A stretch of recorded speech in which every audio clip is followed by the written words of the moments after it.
Caranya itu ada 3 yang utama. Ketiga strategi ini semuanya Pak Satrio itu tujuannya mengurangi laju penularan.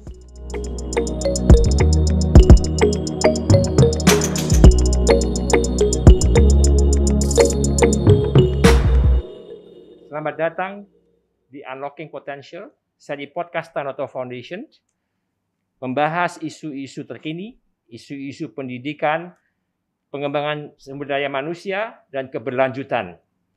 Kali ini, podcast kita akan berbincang-bincang mengenai percepatan vaksinasi. Saya Satrio Tanujoyo, CEO Tanoto Foundation. Telah hadir bersama saya yang terhormat Bapak Budi Gunadi Sadikin, Menteri Kesehatan Republik Indonesia. Selamat datang Pak Budi. Selamat siang Pak Satrio. Pak Budi, sudah 10 bulan sejak pemerintah mencanangkan program vaksinasi secara nasional dengan target untuk mencapai vaksinasi lebih dari 200 juta orang. Mengapa vaksinasi COVID-19 ini sangat penting? Memang tujuan utama dari mengatasi pandemi yang sudah beberapa kali dialami umat manusia adalah memastikan agar pandemi ini terkendali. Karena seluruh pandemi tidak ada yang selesainya cepat.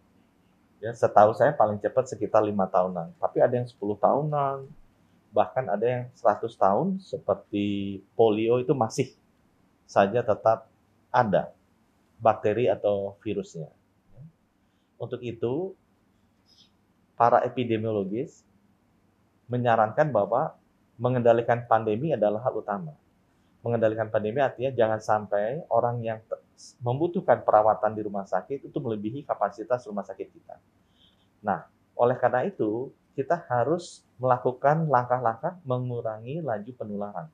Tujuannya cuma satu, mengurangi atau mengendalikan laju penularan. Bahasa Inggrisnya flattening the curve, bahasa para epidemiolognya reproduction rate-nya harus cuma 1. Caranya itu ada 3 yang utama. Yang pertama adalah protokol kesehatan. Kita merubah perilaku atau bahasa populernya 3M. Strategi yang kedua adalah strategi diagnostik atau bahasa lainnya surveillance atau bahasa populernya 3T, dan strategi ketiga itu vaksinasi. Ketiga strategi ini semuanya Pak Satrio itu tujuannya mengurangi laju penularan. Saya ambil contoh. Protokol kesehatan 3M, pakai masker. Kenapa mesti pakai masker? Mengurangi 95% penularan. Jadi tujuannya tercapai. Atau kita strategi 3T, mesti dites cepat. Habis dites dilacak kontak eratnya, habis ketahuan dites lagi, yang kena diisolasi. Itu kan testing lacak isolasi strateginya. Kenapa mesti dilakukan? Supaya kalau kita ada yang kena, kita tahu dia cepat isolasi supaya bisa mengendalikan, mengurangi laju penularan. Itu lagi. Vaksinasi juga sama. Kenapa vaksinasi mengurangi laju penularan? Vaksinasi nggak membuat kita kebal, tapi membuat antibodi kita terbentuk. Jadi kita tahu kalau virusnya masuk atau tidak. Sehingga bisa lebih cepat membunuh virusnya. Itu memperpendek masa infectious, masa penularannya. Yang tadinya mungkin 14 hari, kalau kita sudah divaksinasi, bisa lebih pendek, jadi 5 atau 3 hari, sehingga menularinya lebih pendek. Balik lagi, mengurangi laju penularan. Nah, ketiga strategi ini oleh WHO harus dijalankan berbarengan. Sebenarnya tidak ada satu yang lebih penting dibandingkan yang lain. Jadi sama pentingnya. Kalau kita terlalu ke surveillance, lupa vaksinasi, bobol juga.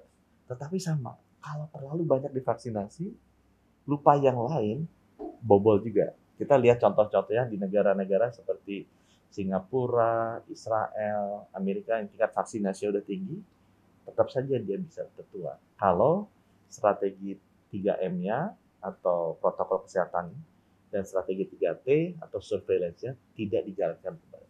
Begitu, Pak. Ada 3 strategi kalau begitu ya Pak ya. Jadi 3M, 3T, dan vaksinasi. Saya mau tanya nih Pak, ada orang yang berkata bahwa kalau semakin tinggi rate untuk vaksinasinya, berarti kita akan mencapai herd immunity atau kekebalan komunal, kita mengenalnya begitu. Menurut Pak Budi bagaimana ya?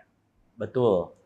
Jadi kekebalan komunal atau herd immunity itu adalah indikator tertentu di mana di level tersebut laju penularannya terkendali. Jadi itu ada level di mana kekebalan komunal sudah cukup banyak, sehingga manusia yang bisa ditulari virusnya itu tidak sebanyak yang sebelumnya. Sehingga laju penularannya bisa menurun. Nah, untuk mencapai herd immunity itu ada rumusnya, Mas Satrio ya. Itu sangat bergantung kepada efikasi dari vaksinnya, sangat bergantung dari varian dari virusnya. Sekali lagi itu indikator ya, untuk bisa mencapai target agar laju penularannya terkendali. Dengan adanya varian Delta, di mana laju penularannya itu bisa 8 kali lebih tinggi dari varian Wuhan. Sedangkan vaksin-vaksinnya ada, termasuk Pfizer dan Moderna, itu efikasinya dihitung berdasarkan atau relatif terhadap varian Wuhan. Nah, varian Delta ini 8 kali lipat lebih tinggi. Selain itu, efikasi terhadap varian Delta itu jauh menurun dari vaksin-vaksinnya ada ini. Para epidemiolog sudah menghitung bahwa akan sulit bisa mencapai indikator tersebut, even dengan angka 100%. Jadi kita mesti menyadari, yang tadinya 70% yang sering disebut, itu adalah perhitungan awal untuk mencapai satu level di mana laju penularannya terkendali. Tapi kalau kita lihat dengan adanya efikasi yang sekarang dan dengan varian Delta yang paling baru, harus lebih tinggi dari itu. Bahkan berdasarkan hitung-hitungan teoritis, angkanya tuh tinggi sekali, bahkan lebih dari 100%. Nah, sekarang bagaimana kita menghadapinya? Balik lagi, herd immunity itu kan indikator, bukan tujuannya. Tujuannya kita mengendalikan pandemi, mengurangi laju penularan. Ya, kita kurangi aja laju penularannya. Caranya tetap dengan vaksinasi. Jadi kalau sekarang vaksinasi kita kan targetnya 208 juta orang.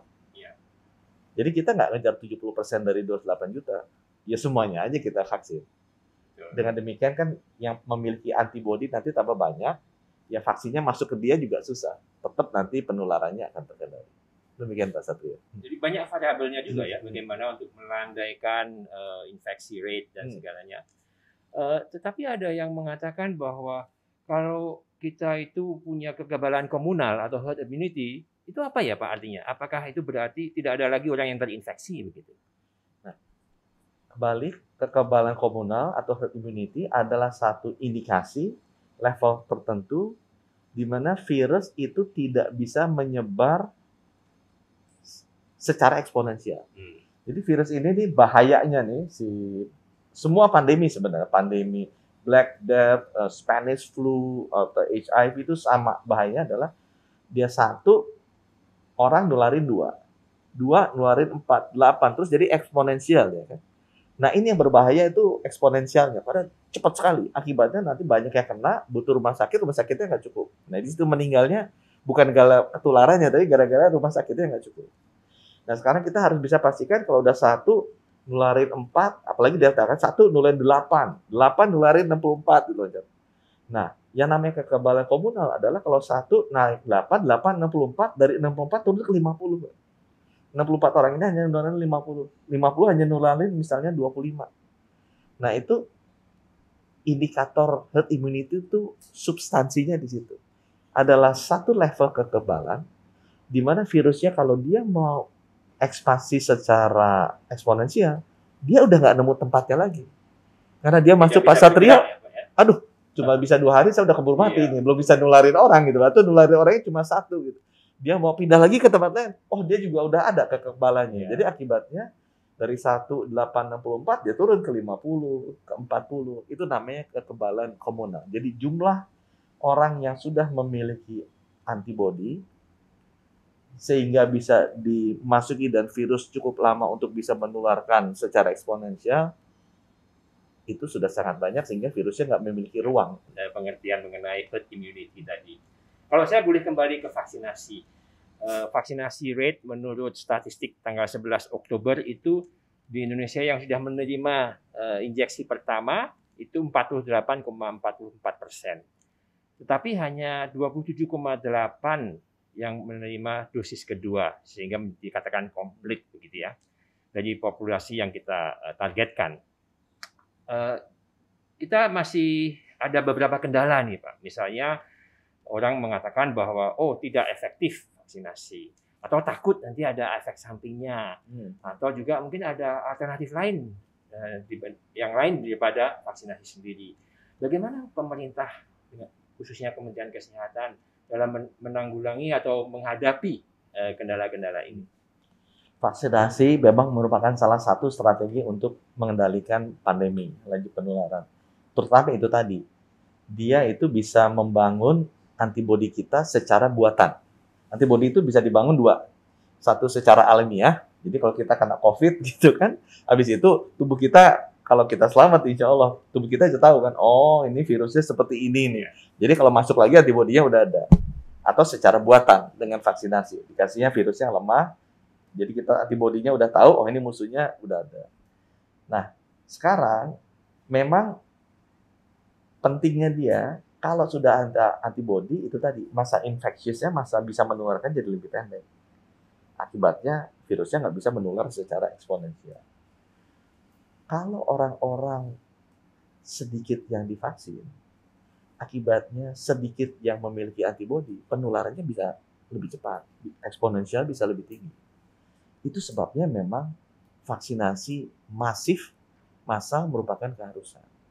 Tadi saya juga baru pulang dari provinsi yang termasuk paling rendah, Sumatera Barat, itu paling rendah. Itu kan banyak pertanyaan dan mereka ada isu sosial, ada isu medis, ada isu agama. Tapi yang saya sampaikan begini, banyak persepsi bahwa vaksinasi itu sifatnya individualis. Salah sih, vaksinasi itu sifatnya sangat sosialis. Vaksinasi itu bukan hanya melindungi diri kita, tujuan utama atau substansinya. Vaksinasi itu tujuannya adalah melindungi keluarga kita, tetangga kita, rakyat Indonesia, dan seluruh umat manusia. Karena sifatnya tadi, herd itu, komunal itu. Jadi intinya adalah semua orang manusia di dunia memiliki antibodi yang terbentuk, dibantu secara buatan, di samping yang alamiah, agar vaksinnya nggak bisa lompat, supaya penularannya menurun. Jadi kalau himbauan saya buat teman-teman gitu ya, yuk, kan kalau di agama saya dibilang sebaik-baiknya manusia adalah manusia yang bermanfaat buat orang lain, gitu kan? Amin. Kita juga kerja, kalau kerja kan yang diri kita sendiri penting, tapi akan jauh rasa kepuasannya berbeda kalau kita berbuat baik juga buat orang lain. Jadi ini adalah saat yang paling tepat kita bisa berbuat baik, melindungi seluruh umat manusia nih, dengan cara ikut vaksinasi. Ikut vaksinasi juga merupakan sebuah tindakan sosial. Tindakan yang sangat sosial, sebenarnya sangat sosial. Jadi banyak orang melihat ini sangat individual. Terus saya enggak, ini justru sangat sosial. Iya. Saya mau bertanya juga Pak Budi, di Jakarta tanggal 11 Oktober juga ini statistiknya telah mencapai 97,48%. Di Bali 82,38%.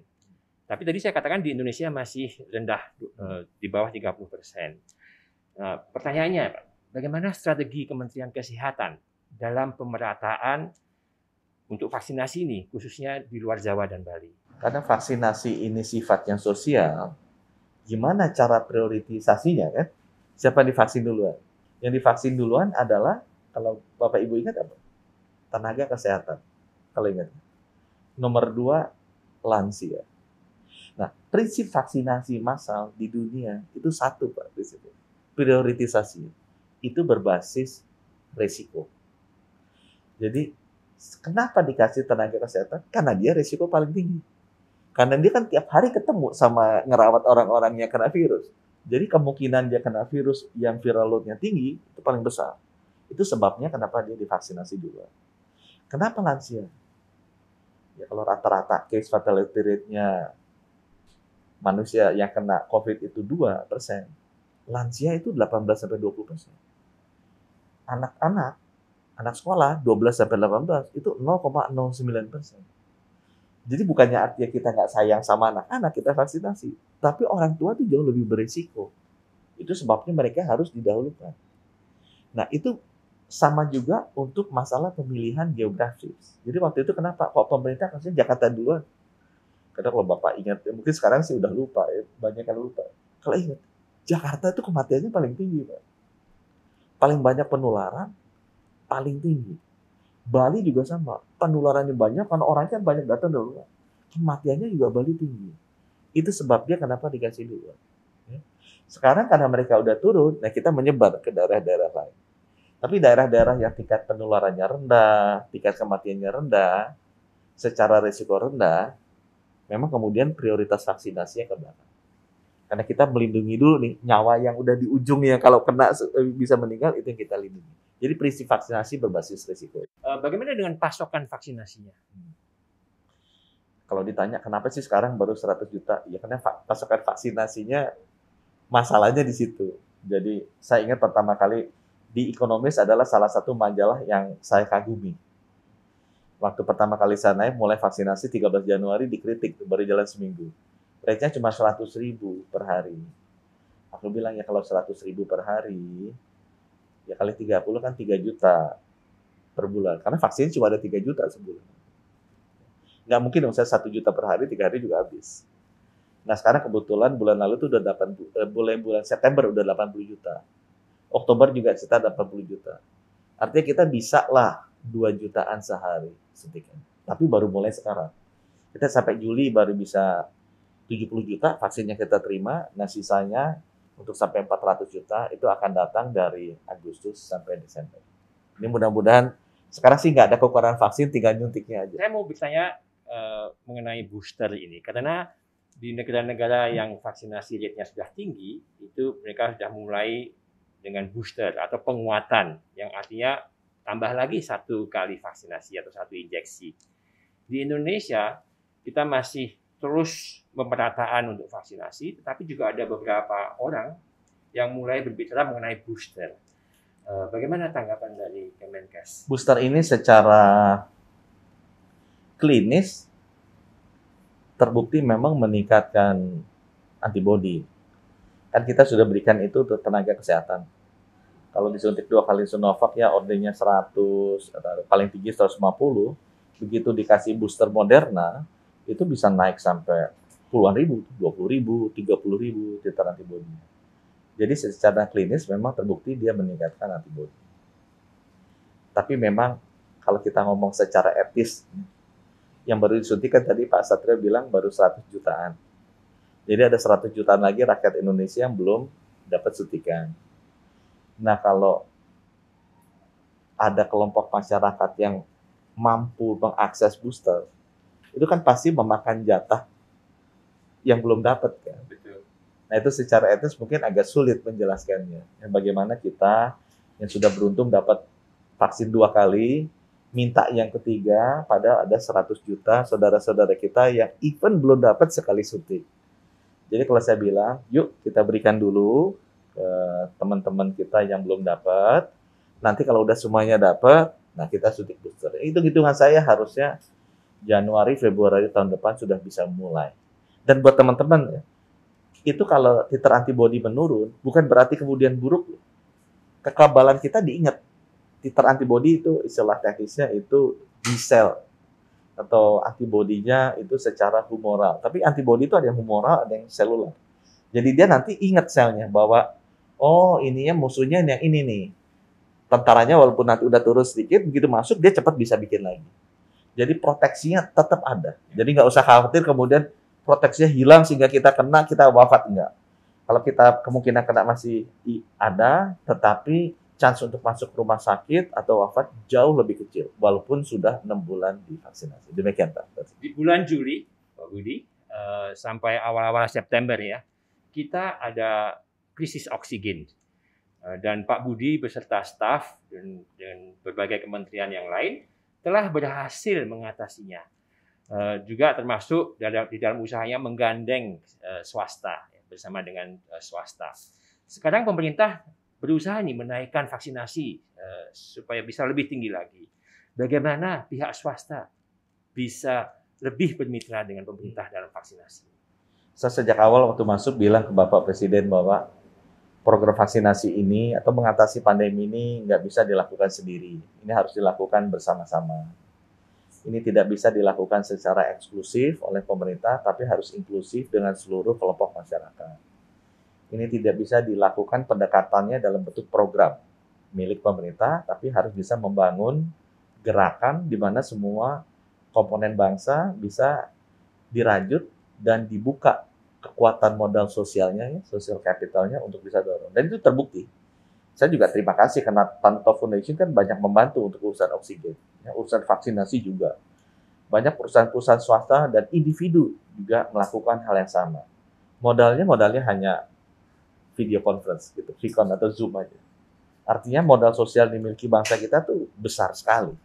Asal kita bisa rajut, kita bisa unlock, kita bisa arahkan, itu kekuatannya powerful sekali. Jadi kalau saya ucap terima kasih karena nggak mungkin ya, pemerintah bisa lakukan ini sendiri tanpa peranan seluruh komponen bangsa. Kalau boleh saya mau bertanya nih Pak, mengenai Tanoto Foundation. Tanoto Foundation adalah badan filantropi yang sebetulnya berfokus pada peningkatan kualitas pendidikan di Indonesia. Tapi juga kita menyingsingkan dengan baju untuk bekerjasama dengan pemerintah memerangi COVID-19. Dan beberapa bulan terakhir dengan tadi sudah dikatakan oleh Pak Budi, penyediaan oksigen dan juga pengadaan vaksinasi. Pertanyaan saya adalah, apakah yang Tanoto Foundation bisa lakukan lebih baik untuk bermitra, menjadi mitra yang lebih baik untuk pemerintah? Saya baca dan bicara, kan Tanoto Foundation itu banyak bergerak di bidang pendidikan. Coba kalau saya kaitkan dengan pandemi. Sejarah pandemi di dunia, mulai dari Black Death, Spanish flu, HIV/AIDS, itu sebenarnya seperti ada pesan dari atas bahwa manusia tuh mesti merubah perilakunya. Black Death yang membunuh puluhan juta orang, itu sebenarnya mengajarkan manusia hidup lebih hygiene. Belajar cuci tangan, keluar produk yang namanya sabun, belajar mandi, ada shampoo, sikat gigi, itu keluarnya di sana. Jadi perilaku manusia berubah. Yang tadinya nggak pernah cuci tangan, nggak pernah bersih-bersih, nggak pernah hygiene, hidup hygiene jadi lebih hygiene. Setiap pandemi itu kenapa perubahan perilaku atau protokol kesehatan penting? Karena itu umat manusia harus dididik untuk melakukan perubahan dalam perilaku hidupnya. Siapa yang bisa lakukan? Itu institusi pendidikan. Dan ini yang paling sustainable sebenarnya. Tapi kalau kita bisa merubah perilaku kita, sebenarnya aman hidup kita. Nah, siapa yang merubah? Itu institusi pendidikan. Ini nggak bisa cepat, ini lama. Ini bukan quick yield, ini fundamental. Tapi ini yang paling penting. Nah, institusi seperti Tanoto Foundation bantu mengajak, mendidik agar pandemi ini dipakai sebagai pelajaran bagi umat manusia, terutama rakyat Indonesia dulu deh. Berubah perilaku. Hidup lebih bersih, dan jaga jarak. Kalau dengan di suasana yang terlalu kumpul-kumpul ya pakai masker. Orang Jepang kan biasa pakai masker. Pak Satria kan tahu. Jadi kalau jalan sama Jepang dia batuk sedikit dia pakai masker. Bukan sesuatu hal yang aneh. Itu sebenarnya adalah perilaku yang baik. Nah, mudah-mudahan dengan adanya podcast ini bisa disebarkan dan didengarkan oleh lebih banyak pemirsa sehingga penanganan pandemi ke depannya Indonesia akan lebih baik lagi dan pandemi ini bisa segera berubah menjadi endemi. Terima kasih Pak Budi. Untuk saran-sarannya, kami akan selalu berusaha untuk menjadi mitra yang lebih baik, khususnya kepada pemerintah, dan kami katakan continuous improvement seperti itu ya. Pertanyaan terakhir Pak Budi, ini banyak pemirsa ini yang melihat Pak Budi bicara ini sekarang. Apakah ada pesan utama yang Pak Budi mau sampaikan kepada para pemirsa? Ya. Saya suka ditanya, kapan badai pandemi ini akan berakhir? Saya selalu jawabnya, waduh, nenek moyang kita tuh bangsa pelaut. Jadi sudah biasa menghadapi badai. Mereka tahu tuh, badai itu hadapinya opsinya cuma dua. Either dia takut, dia tutup layar, dia balik. Gitu kan?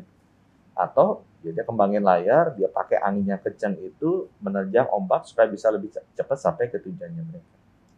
Dan nenek moyang kita tahu bahwa nggak ada pelaut handal yang bisa lahir tanpa ditempa oleh badai yang kuat. Dan kita sudah membuktikan bahwa pendahulu-pendahulu kita, nenek moyang kita, pelaut tangguh semua. Kuncinya apa? Kuncinya cuma satu. Begitu kita lihat badai, kita mesti bekerja sama. Menyingsikan lengan baju.